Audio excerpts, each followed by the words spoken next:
是赵少康，欢迎来到 TVBS 少康战情室。在我们现场特别来宾林亮君议员、张启凯委员、赖士葆委员、李永平前副市长、郑正前委员。好，伊朗、美国还很紧张，美国哇大批舰队派去了哈。伊朗呛美国说，你敢对我动武，就会变成区域战争。为什么美军在中东有5万个人，在不同的国家很多基地啊？换句话说，你打我后就到处打你。啊，然后看呢，这个你要不要让这个烽火遍地？好，那另外呢，他说呢，最近伊朗的抗议像政变一样，政府平定了，他说是美国跟以色列支持的一场外国阴谋，他们这些人在海外接受训练，而且给他们资金，哦，所以是误入歧途的青年，有一部分是这样子哦。那另外呢，这个以色列说派了高层，哦。去叫做国防军参谋长扎米尔出席啊，这个在白宫的会议哦，为什么呢？要他们打伊朗，而且说你不打的话呢，将来后果严重，因为他那个核武已经发展到一个地步了。其实不久之前，美国才去炸他的核武基地哦，我们看看哦，美国当时呢去炸伊朗的这个核武基地，那现在说上面呢已经盖的这个棚子把它盖起来了，盖了盖子把它盖起来了哦，所以呢。卫星影像曝光哦，就表示呢，伊朗呢也有它的这个做法哈，你看没有？原来被炸的地方现在盖子盖起来了，原来是这样子，现在是这样子哦，盖起来了哈。那去年12月3号才炸的，今年1月28号就把它盖起来了啊，说里面呢可能还有东西哈。那另外呢，川普说美国跟伊朗正在认真的谈，如果有结果就可以了哦。那但是要看看结果怎样，没有结果就打他，意思是这样子啊。那因为呢，欧洲国家把伊朗的革命卫队列为恐怖组织，所以伊朗说呢，我要采取对等行动，说呢，你们盲目追随美国，我们把欧洲国家的军队也都算是恐怖组织，彼此军队都是恐怖组织。那除了我们先看一下这个。这艘悬挂美国国旗的驱逐舰原本停靠在以色列南部港口，现在被目击开进红海，正值美伊阵云密布之际。I certainly can't tell you that, but we do have very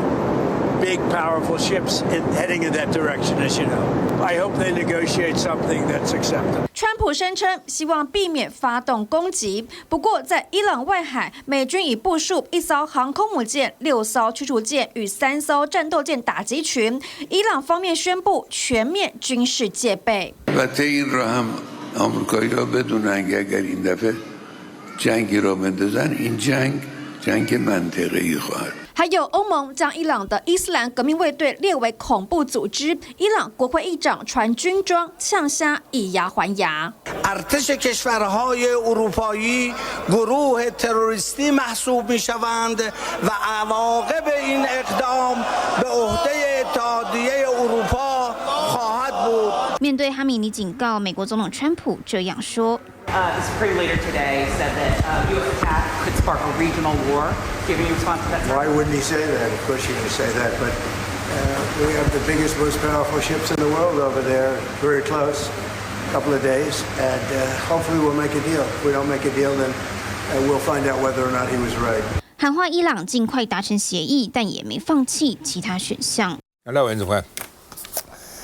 这个大家都最近都在注意这个事情了。美国到底会不会打伊朗？原来我们大概1-2个礼拜以前就讨论这个题目，说大家会打了，快打了，可是没有打啊。那你就发现到美国现在是原本是想利用伊朗他们国内的这些的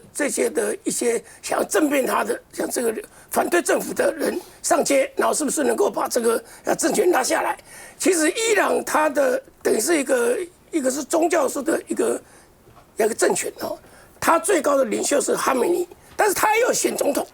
可是他这个总统的权力就不如这个哈梅尼啊，所以主要是看哈梅尼。所以最近的大家的一个题目就是，那美国会不会像委内瑞拉的斩首行动一样，对哈梅尼展开斩首行动？这个外界很多的解读是几率非常低，因为毕竟完全不一样。伊朗的实力，它的总和实力了哈。虽然没有一个什么总和实力这样一个排名，可是，一般从军事啦、从这个经济等等来讲的话，伊朗大概全世界排到第15到20名之间，它的军力大概是个样子，所以它其实它实力是很强的，人口将近有9000万之多哦。那么以这样的一个 size 来讲，它不是一个超级强国，可是它等于是一个次超级强国。这样的国家的话，美国对它怎么办？美国对它是因为对它来讲就怕它现在发展核武，怕它势力又壮大起来啊等等的，所以美国对伊朗是长期对立，剑拔弩张，看起来要打，可是就是没有打。那结果这个样子哦，所以他是对他的压制、威慑、谈判来换筹码。那么为什么对伊朗这个样子？因为伊朗从1979年开始，他发动一个伊斯兰的革命之后，就推翻原来的亲美政权，明白的在政府的政纲里面写了我是反美反以色列，所以清清楚楚是反美的、反以色列的。所以对于伊朗算在中东里面算大国，这个大国如果真的有问题的话，中东也会乱。刚才主持人提到了哦，美军的各个地方也可能受攻击。可是伊朗现在美国要出手，就是因为它的核设施虽然是前一阵子有出动飞机去炸，可是没有完全炸完，它要恢复它的一个核的能力基本上是有的。所以等于说，伊朗会不会拥有这个核子武器，这是美国要不要动武一个很重要的原因。好吧，谈到核子武器哈，那5号限核倒数，1972年他们美俄签了一个限核的协定，5号到期，那这个礼拜解禁了，所以呢，到底要怎样？那彼此现在都不想被限制了，哦，因为上次呢有很多这个限制的呢，排外的或是不在限制之内的，现在就开始做了。譬如说，去年10月29号，这个普丁就宣布他们成功测试了海神。哦，海神这水下无人载具，以前没有想这个东西，什么无人呢？所以以前的限制没有这个东西啊，现在出来了。所以当时川普就说，俄罗斯有这个，我们也要研发哦。所以呢，川普又说，中俄暗中在做核子试爆，我们要跟进。那中俄都否认他们有暗中，那川普就说，他做我们怎么知道呢？他是暗中做啊，我们不会知道啊。我们有时候觉得地有一点一点点震动，他在地下施暴啊，所以他一直在做。哦，他怎么可能不做？我们要做哦，所以呢，美国要跟进哦，所以看起来这个很麻烦。原来就认为说呢，核子有时候彼此互相这个核子的核子恐怖了哈，但是现在会不会有打破了哈？那而且说呢，将来更难管控，因为你这样的话，譬如说像北韩会讲啊，原来你们还有协议啊，现在你们反正自己都不遵守了，那我干嘛遵守呢？哦，所以麻烦哦。1945年来呢，这个美国试爆了1032次，苏联试爆了715次，哦，包括地上地下了，哦，那英国45次，中国大陆法国210次，中国45次，因为法国也是核子大国，核电厂做了很多哈，然后呢，这个印度有这个3次啊，巴基斯坦2次，然后北韩还有搞6次哦，那将来会不会大家一发不可收拾哈？大家还蛮担心这个问题了哈，所以呢，这个俄乌的战争。让续约变得更复杂，因为俄乌一打仗，俄罗斯跟美国关系其实也不好了哈。那么另外呢，智库是美国智库说美军有能力部署核弹翻倍，哦，那现在联合国又麻烦了，联合国说快破产了，哦，这个美国不给他钱，那川普说呢没有关系，联合国不能走，还应该留在纽约，好，为什么呢？因为美国欠了这个22亿美金，啊，委内瑞拉第2名。墨西哥第3名哦，川普说呢，我一招就能让其他国家掏钱，我一招打个电话，他们都把钱拿出来。问题是美国欠钱最多啊，美国欠22亿啊，占了欠钱的95%，联合国现在不能运作了。我觉得哦，赖清德赶快打电话给川普，说不要，我给你钱，22亿算什么？我们要到美国投资5000亿美金呢，22亿美金台湾出不了吗？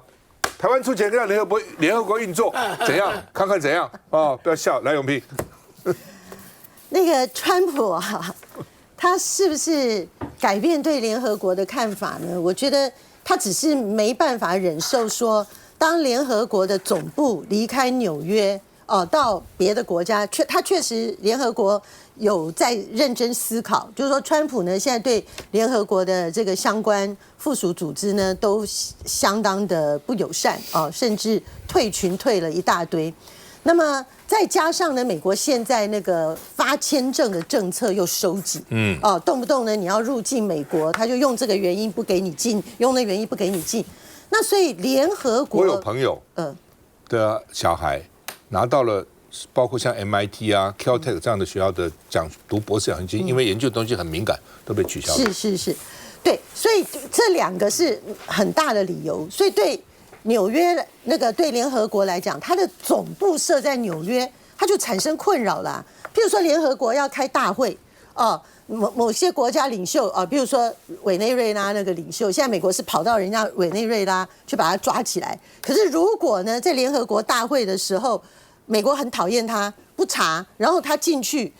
纽约之后，他一离开联合国的范围，他一出去就被抓起来，那怎么办？那联合国以后在那边，他有办法保障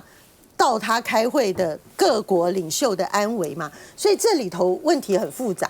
所以联合国本来就有一个议案，他们在讨论说，现在美国啊，特别是川普上来呢，有这么多风险的问题，他们要不要考虑把总部搬到欧洲去所以他们确实有认真在思考。然后加上呢，现在美国又欠这么多钱，他是欠90%的那个欠钱最多的22亿美金，22亿美金，去年没交，今年也还没交。所以呢，他们现在就跟美国讲你再不交钱，那我们就更没有理由留在纽约啦。那川普这个人是这样，他很不喜欢联合国，因为大家都知道他不喜欢多边嘛。因为你一多边，你一大堆人来讲，你就要少数服从多数啊，大家就要 vote 啊，大家就要 vote 那 vote 都不合他的心意啊。那所以他现在自己又出来搞一个，然后呢，他又退出了联合国的相关组织。可是他为什么不要让他离开纽约呢？有够没面子真的很没面子。因为当联合国总部，他这样安理会和平奖也没有了，那个诺贝尔和平奖也没有了。对，然后只要一旦迁出美国、迁出纽约，你就没有办法说我是世界的中心啦。因为国际领袖都不会来这里啦，任何重大的事件都不会在你纽约，所以他为了面子上，他一定又要这个变脸然后来安抚。他说你放心好了，我一招就能让其他国家掏钱。问题是你那个欠钱的95%是你美国，你让那个5%的钱弄进来，那联合国有办法不要破产吗？有办法继续营运吗？所以我觉得这个事情在川普内部一定会引发很大的争议，因为川普的核心的 MAGA 鹰派呢，其实都是跟川普一样，他们是讨厌联合国的，是讨厌这个多边的，觉得这个世界呢，大家就是谁强悍谁说了算的。但是呢，所以要叫他们川普周边的人都同意把他这个欠钱22亿美金，不是金额多少的问题，美国也没有穷到说22亿拨不出来。他不愿意嘛，他就对于所有美国要这个一起帮忙全世界国家的事情，他都不愿意做他只想说怎么样对他有好处的事情，他才愿意做。所以我觉得这个议题还会继续延烧。川普所谓他打一通电话一招就让人家捐钱，不是那个5%，因为第一名是欠钱的，除了美国以外是委内瑞拉跟墨西哥嘛。那些国家也没什么钱，他是讲给其他这些国家，你们赶快多一点拿一点出来，我关税呢就不再加你们，否则关税再加你们等等。我真的觉得对中华民国台湾的好机会，5000亿美金就去美国投资，20亿算什么呢？不要说20亿，220亿都不算什么。告诉你，我去就是闹一个新闻，你都不让我参加，对不对？钱我出，让你们继续开会，继续再回来。这个点超了。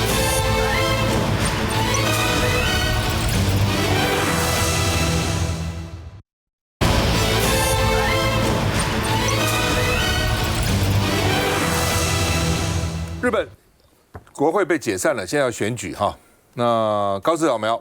说他3月下旬要到美国访问，为什么抢在川普到大陆跟习近平会面之前，高市先插进去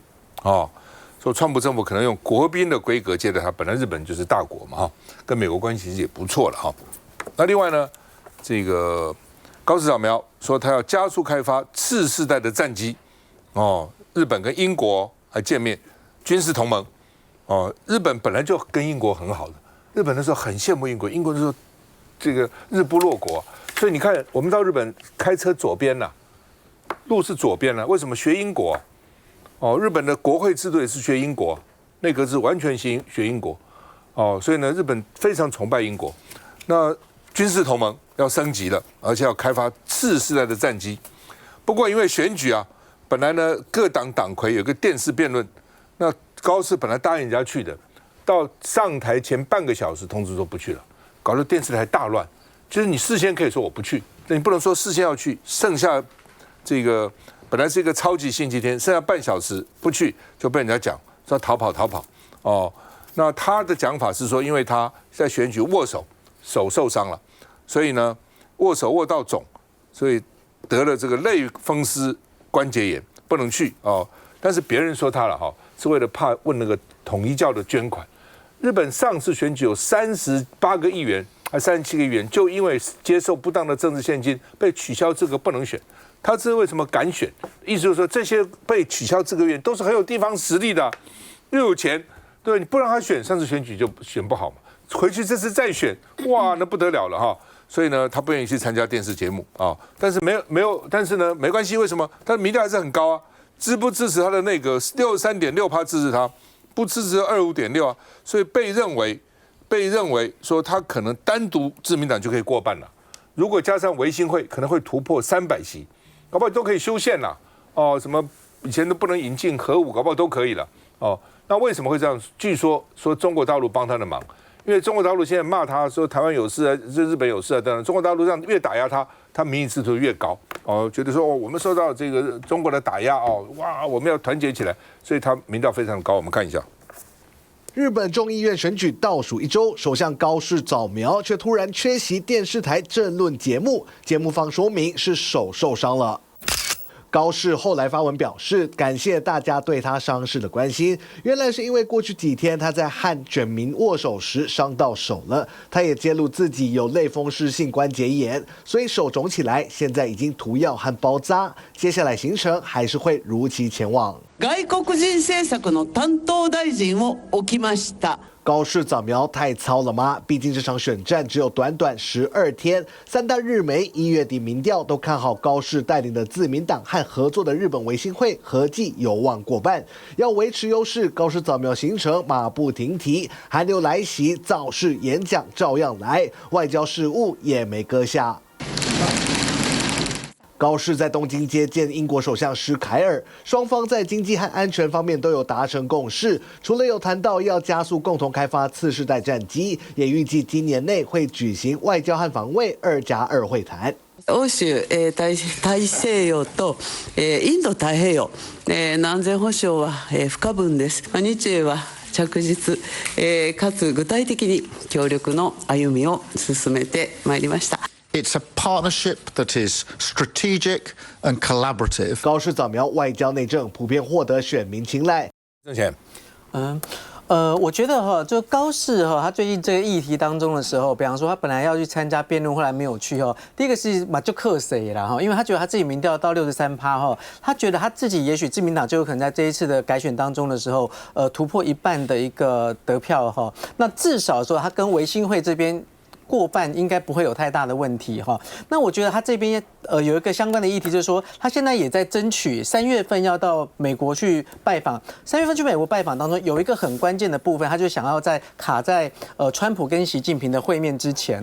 那他这次去的时候呢，媒体这边讲到一个很重要的点，就是他这次去的时候认为台湾的议题是非常的关键的，而且是影响到了美日同盟这个问题那这个问题当中的时候，跟之前的时候他讲说台湾有事等于日本有事这事情引起很多的一个日本国内的一个讨论，也引起国际当中的一些冲突不过我觉得当他把台湾这个议题当中的时候拉到美日同盟会破坏掉美日同盟这个问题的时候，我觉得这层次又拉得更高。那我们如果跟上一段我们提到了比方说美伊的冲突的问题，还有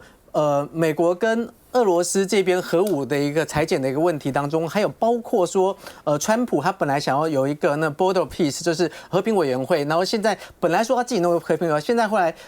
强调说，联合国也还是可以的那这状态的时候，我们就看到一个状态，就是这几个议题有一个共同点，就是单边的强权跟整个国际关系当中的一个制度治理的一个问题，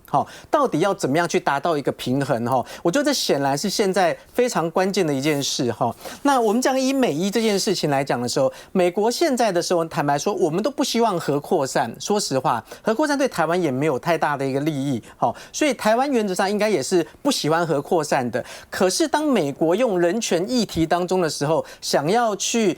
对伊朗加以惩罚的时候，那这问题可能就出现一个状态。如果说一个没有程序的正义的时候呢，那我觉得这样的情况可能会变成了一个新的一个暴力哈。所以说，当美国要去用人权议题要去处理美伊当中现在的核武的相关问题的时候呢，我觉得他可能要更谨慎哈，因为国际当中要处理人权问题，它本来就有几个程序可以做，包括说我们从整个联合国里面的一个人权高级专员事务办事处到联合国里面的人权理事会等等哈，它都可以去确认这人权议题到底有没有问题之后，然后呢进行一些比方说外交的一些动作哈，比方说外交的施压、经济的一个制裁等等哈，甚至再把它推到一个联合国的安全理事会里面去，再做具体要怎么来做一个强制的一个措施，这都是可以的。如果说美国没有做这样，直接跳到了一个用军事的方式去的时候，那我想伊朗会有很大一个反击，我觉得大概也不会很意外。